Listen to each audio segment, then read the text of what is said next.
Hello students, आप सभी का स्वागत है इस बार इस लेक्चर में। तो जैसा कि आप सभी देख सकते हैं कि इस लेक्चर में जो हम बात करेंगे पोर्ट्स इन इंडिया के बारे में। ठीक है, भारत में बंदरगाह। ठीक है, ये जो टॉपिक है ये हमारा स्टैटिक का पार्ट है, स्टैटिक का भाग है। और बात की जाए यदि प्रतियोगिता परीक्षाओं के बारे में, ठीक है, तो ये जो सवाल है यहाँ से बहुत ज्यादा पूछे जाते हैं। ठीक है, आपसे सीधे तौर पे क्वेश्चन पूछा जाता है कि ये जो पोर्ट है ये किस लिए मशहूर है, ये जो बंदरगाह है इसकी स्थापना कब हुई, ये किधर पड़ता है, कोई खास बात जो इस बंदरगाह के लिए है वो आपसे पूछी जाती है। ठीक है, और जैसा कि मैं आपको स्टैटिक में कई बार एक चीज बता चुका हूँ कि या तो आपको आंसर आता है या आपको आंसर नहीं आता, यहाँ इसके सिवा और कोई चारा नहीं है। जैसे उदाहरण के लिए मैं आपसे पूछ लूं कि पारादीप कहाँ पर है, तो पारादीप या तो आपको पता होगा या आपको नहीं पता होगा। तो यही चीज है, सीधा क्वेश्चन और सीधा आंसर होता है इसमें। तो इसीलिए हमारे लिए बहुत जरूरी है कि हम इस चीज को समझें, पढ़ें, बार बार पढ़ें ताकि वो हमारे दिमाग में छप जाए। तो जब भी हमसे प्रश्न में कुछ भी ऐसा पूछा जाए तो तुरंत हमारे दिमाग में उसका उत्तर आना चाहिए, क्योंकि हमारे लिए एक एक मार्क्स बहुत इंपॉर्टेंट है एग्जाम्स के पॉइंट ऑफ व्यू से। ठीक है, अब भारत में बंदरगाह या पोर्ट्स इन इंडिया की अगर हम बात करें तो देखिए, इसमें हम लोग देखेंगे भारत के बंदरगाहों को, उनकी लोकेशंस के बारे में, उनके बारे में कुछ अगर खास बात है वो कईयों में स्टैब्लिशमेंट ईयर इंपॉर्टेंट होता है तो वो भी हम देखेंगे। अंत में हम बात करेंगे इन सभी के सारांश की, समरी की, जो भी हम यहाँ टोटल पढ़ेंगे वो सब समराइज करके। ठीक है, लेकिन हर बार की तरह इस बार भी शुरुआत करने से पहले एक छोटा सा डिस्क्लेमर है हम सभी के सामने, जो यहाँ पे हमारे लिए समझना बहुत जरूरी है। आज सवीकरण या यूं कहा जाए डिस्क्लेमर। तो disclaimer is like that the images used in a slide deck are for educational purposes only. We respect the intellectual property rights of the original creators and the owners of these images. If you are the owner of any of the images used in this deck and you have any concerns or issues, please contact us at the sathi@iitk.ac.in and we shall remove the images. असवीकरण हमारे side deck में उपयोग की गई छवियां केवल शैक्षिक उद्देश्यों के लिए है। हम इन छवियों के मूल रचनाकारों और मालिकों के बौद्धिक संपदा अधिकारों का सम्मान करते हैं। यदि आप इस डेक में उपयोग की गई किसी भी छवि के स्वामी हैं और आपको कोई भी चिंता या समस्या है तो कृपया हमसे sathi@iitk.ac.in पर संपर्क करें और हम इन छवियों को हटा दें। ठीक है, अब आइए शुरुआत करते हैं। सबसे पहला है हमारे सामने कांडला पोर्ट, जैसे हम कांडला पोर्ट ट्रस्ट के नाम से भी जानते हैं और इसे ही हम दीनदयाल पोर्ट के नाम से भी जानते हैं। ठीक है, आजादी से पहले इस इलाके में जहां कांडला पड़ता है, इससे पहले यहाँ पे कराची का पोर्ट था जो पाकिस्तान का इलाका है। आजादी से पहले जो कराची पोर्ट था, जो कराची का बंदरगाह था, वो हमारे लिए बहुत ही महत्वपूर्ण था, बहुत ही ज्यादा आप कह सकते हैं इंपॉर्टेंट था।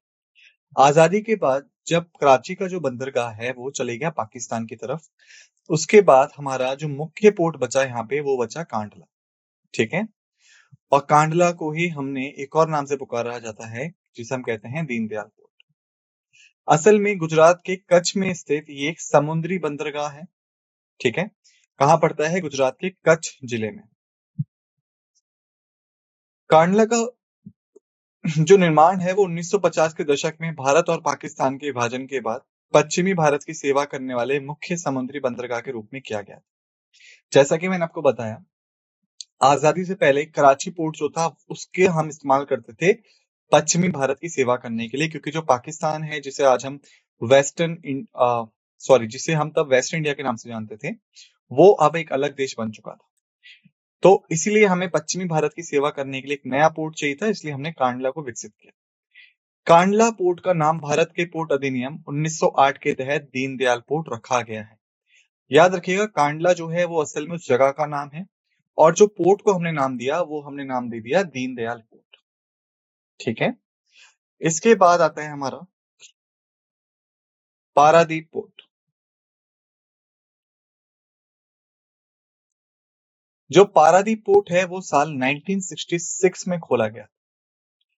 यह उड़ीसा के जगजीत सिंहपुर जिले में भारत के पूर्वी तट पर स्थित एक प्राकृतिक और गहरे पानी का बंदरगाह है। देखिए, किसी भी बंदरगाह को अच्छा बंदरगाह बनने के लिए, किसी भी पोर्ट को एक बेटर ऑप्शन बनने के लिए, बेस्ट ऑप्शन बनने के लिए बहुत जरूरी है कि उसकी गहराई ज्यादा हो।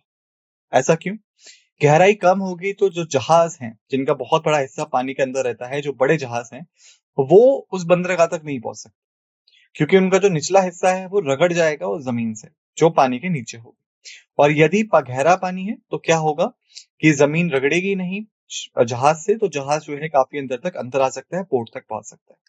तो जो पारादीप है वो असल में गहरा पानी का बंदरगाह है, तो ये बहुत ही मशहूर है, क्योंकि जो बड़े जहाज हैं वो यहाँ आसानी से आके जा सकते हैं। और पारादीप पोर्ट जो है वो उड़ीसा के जगजीत सिंहपुर या जगत सिंहपुर जिले में है। तो यही मैंने आपसे पूछा था ना, या तो आपको उत्तर पता है या नहीं पता। अभी आपने देख लिया कि पारादीप पोर्ट उड़ीसा के जगजीत सिंहपुर जिले में पड़ता है। यदि आपको नहीं पता होता और तब आपसे पूछ लिया जाता कि पारा पोर्ट कहाँ पर है, तब आपको नहीं पता। ठीक है। पारा पोर्ट जो है वो असल में महानदी और बंगाल की खाड़ी के संगम पर। महानदी जो कि एक प्रमुख नदियों में से एक है भारत की, जो उड़ीसा से होकर निकलती है। ये नदी जहां पे समुद्र में मिलती है बंगाल की खाड़ी के संगम के पास, उसी पर ये पारादीप पोर्ट स्थित है। जवाहरलाल नेहरू पोर्ट।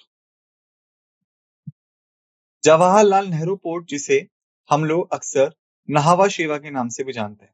याद रखिएगा, दोनों एक ही पोर्ट्स के नाम है, जवाहरलाल नेहरू और नहावा शेवा। ठीक है।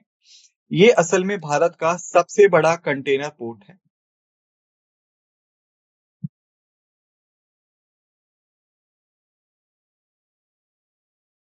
भारत का सबसे बड़ा कंटेनर पोर्ट है। ठीक है। कैसे? देखिए, जहाजों को अगर आपने देखा हो, पिक्चर आपने देखी हो, या कई बार आपने देखा होगा कि जो पानी के जहाज होते हैं वो बड़े बड़े बक्से, जिन्हें हम कंटेनर कहते हैं, उन्हें लेके जाते हैं, जिसमें सामान रखा होता है। ठीक है। तो जो ये कंटेनर हैं, यही असल में आप कह सकते हैं मेन पार्ट है किसी भी शिप रूट ट्रेड का, समुद्री रास्ते के व्यापार का। ठीक है। तो जो जवाहरलाल नेहरू पोर्ट है, जिसे हम म्यावा शिवा के नाम से जानते हैं, जो असल में महाराष्ट्र के मुंबई के पूर्व में स्थित है, उसे 26 मई 1989 को बनाया गया था। और इसे इस हिसाब से बनाया गया था कि जो कंटेनर है वो वहां पे जमा करके रखे जा सके। जितने ज्यादा कंटेनर जमा होकर रखे जाएंगे उतना ही सही पोर्ट रहेगा। ठीक है। इसके पश्चात आता है हमारा Mumbai port trust. Mumbai port trust एक बंदरगाह है, एक पोर्ट है जो भारत के पश्चिमी तट मुंबई महाराष्ट्र में स्थित है। यह असल में प्राकृतिक गहरे पानी के बंदरगाह है। मुंबई बंदरगाह के वर्तमान डॉक्स में से पहला 1870 दशक में बनाया गया।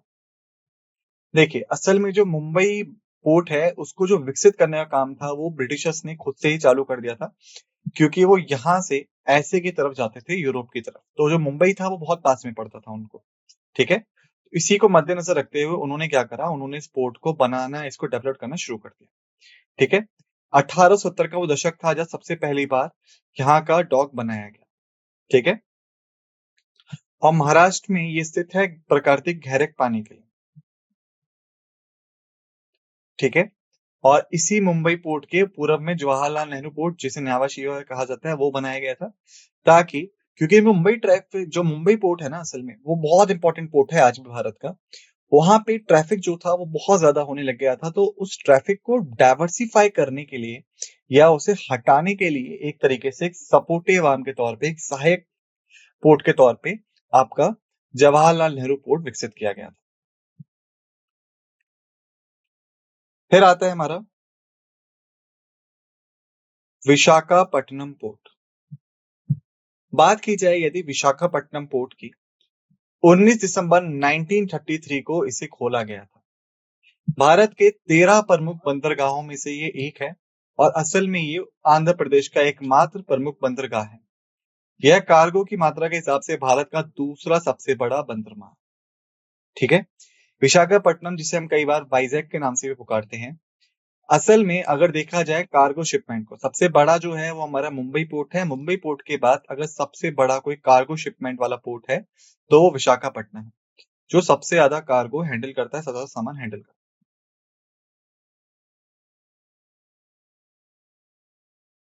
फिर आता है चेन्नई पोर्ट। चेन्नई पोर्ट की अगर बात की जाए, जिसे पहले हम कई बार मद्रास पोर्ट के नाम से भी जानते थे,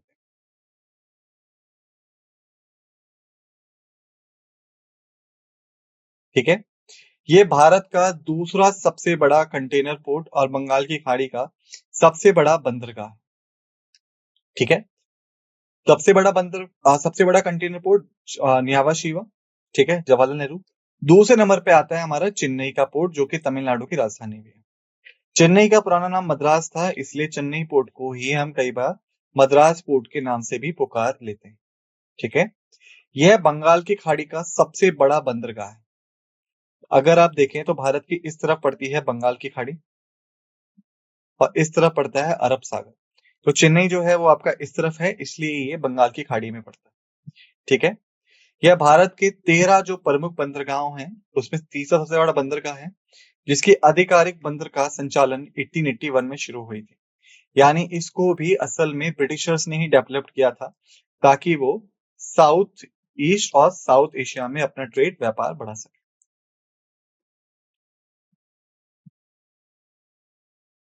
कोलकाता पोर्ट 1870 में खोला गया। कोलकाता पोर्ट जो है वो भारत के कोलकाता शहर में एक नदी बंदरगाह है। नदी बंदरगाह क्या है, क्या मतलब हुआ इसका? रिवराइन पोर्ट भी जिसे हम इंग्लिश में कह देते हैं। देखिए, क्या होता है कि जो आपका कोलकाता पोर्ट है वो असल में डायरेक्टली या सीधे तौर पे समुद्र से नहीं जुड़ा हुआ है, ठीक है। उसके पास में निकलती है हुगली नदी। हुगली नदी जो आगे जाके समुद्र में मिलती है, उसी नदी के ऊपर से होता हुआ हमारा कोलकाता पोर्ट जाता है, ठीक है। यानी कोई भी जहाज जो कि बंगाल की खाड़ी से बंगाल की तरफ आ रहा है, अगर उसे कोलकाता पोर्ट पहुंचना है तो समुद्र छोड़ के हुगली नदी का रास्ता तय करना पड़ेगा, और तो ही वो इस पोर्ट तक पहुंच सकता है, ठीक है। इसे ही हम डायमंड हार्बर के नाम से भी जानते हैं, और इसे 1870 में अंग्रेजों ने ही खोला था।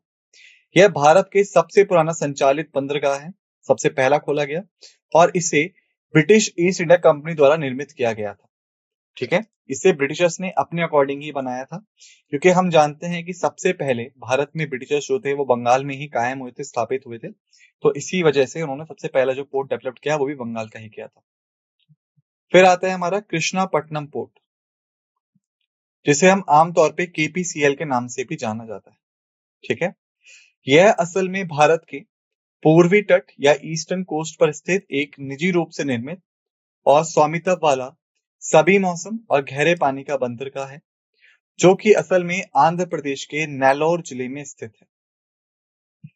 कृष्णापट्टनम पोर्ट, या जिसे हम केपीसीएल कहते हैं, भारत का सबसे बड़ा निजी क्षेत्र का बंदरगाह है। यानी कहा जा सकता है कि ये वो पोर्ट है जो कि प्राइवेट प्लेयर्स के द्वारा ओन किया गया है, यानी ये सरकार के अधीन नहीं आता है, ठीक है। इसका जो उद्घाटन है वो हुआ था आपका 17 जुलाई 2008 को, ठीक। इसके बाद आता है न्यू मंगलोर।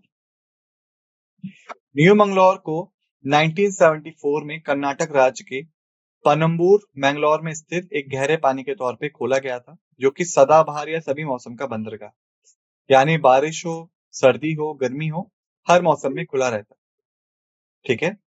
बंदरगाह का जो प्रमुख आयात है, या कहा जाए जो इसका मेजर इंपोर्ट है, वो है तेल और पेट्रोलियम उत्पाद, एलपीजी, लकड़ी का गूदा, लकड़ी के लट्ठे, तैयार ओवररक, तरल अमोनिया आदि है। New Manglaur port trust NMMT को ग्रीन टेक पर्यावरण पुरस्कार 2014 में दिया गया। फिर आता है हमारा वीओ चिदम्बरम पोर्ट, जिसे हम पूर्व में तूतीकोरिन पोर्ट के नाम से भी पुकारते हैं। यह असल में आपका तमिलनाडु राज्य में स्थित है, और तमिलनाडु का दूसरा सबसे बड़ा बंदरगाह भी है, सबसे बड़ा पोर्ट भी है चेन्नई के बाद। इसे 11 जुलाई 1974 को एक प्रमुख बंदरगाह घोषित कर दिया गया था, ठीक है। फिर आता है हमारा एन्नोर पोर्ट।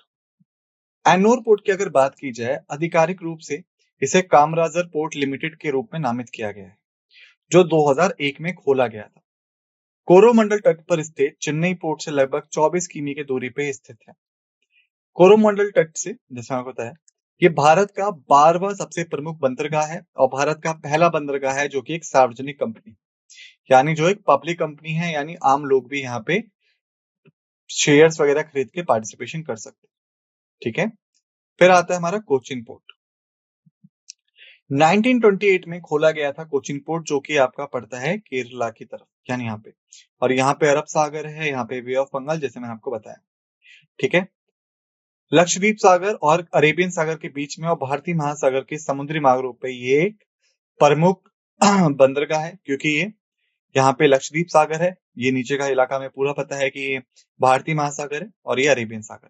तो इन तीनों सागर को कवर करने वाला एक प्रमुख बंदरगाह है, जो कि असल में कोचिन शहर में पड़ता है। इस बंदरगाह का जो संचालन है वो कोचिन पोर्ट ट्रस्ट द्वारा किया जाता है। ठीक है।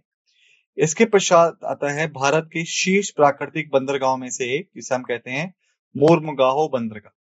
मोरमुगाहो बंदरगाह जो है वो गोवा में समुद्री व्यापार का एक प्रमुख केंद्र है, जिसे असल में पुर्तगालियों द्वारा मेनली विकसित किया गया था। ठीक है।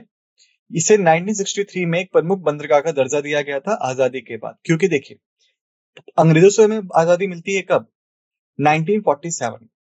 लेकिन जो पुर्तगाली थे वो 1947 के बाद तक भी भारत में ही थे। उनसे आजादी मिली हमें 1962 में।